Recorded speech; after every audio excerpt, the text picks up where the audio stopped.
আজকে আবার নতুন একটা ভিডিও নিয়ে আপনাদের মাঝে এলাম। ভিডিওটা নিয়ে আসলাম এই জন্য যে এই যে এক বাংলাদেশের এক ভাই আমার, ওনার সাথে দেখা হয়ে গেল সাগর পাড়ে। তো উনি সাগর পাড়ে ব্যবসা করতে আছে। তো দেখেন কি ব্যবসা করতে আছে, এই যে দেখেন এই যে ব্যাগ বিক্রি করতে আছে। ইতালিতে সাগর পাড়ে ব্যাগ বিক্রি করতে আছে। তো উনি ব্যবসা এখানে কতদিন ধরে করে আর কিভাবে করে ওনার মুখ থেকে আমরা একটু শুনি। ভাই, এখানে ব্যবসা কিরকম কি হয়? মোটামুটি ভালো হয়, আল্লাহর দোয়ায় 4 বছর ধরে করি। 4 বছর ধরে করেন, এখানে মোটামুটি ভালোই হয়। আসলে কি জানেন, আমরা যারা প্রবাসী আছি, আচ্ছা আপনি কি এই কাজ ছাড়া কি অন্য কোনো কাজ করেন? করি গরমের সময় কাজ করি, গরম ছাড়া অন্য কাজ করি। ভাই বলতেছে যে উনি মানে যখন গরম আসে তখন ব্যাগ বেশি ব্যাগ বেচে, আর যখন শীতের দিন আসে মানে অন্য সিজন যখন থাকে না, মারের এক কথা সাগর পাড়ের সিজন আর অন সিজন আছে।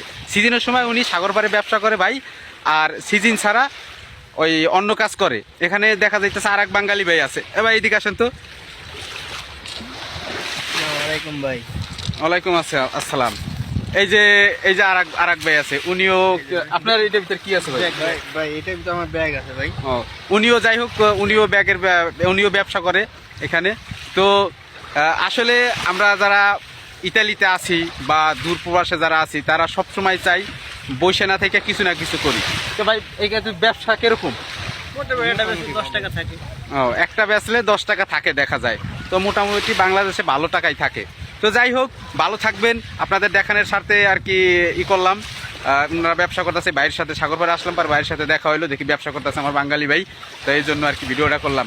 তো ভালো লাগলে আমার আইডিটা ফলো দিয়ে পাশে থাকবেন, আর আমি আপনাদের সাথে আছি, আপনারা আমার সাথে থাকবেন। আল্লাহ হাফিজ।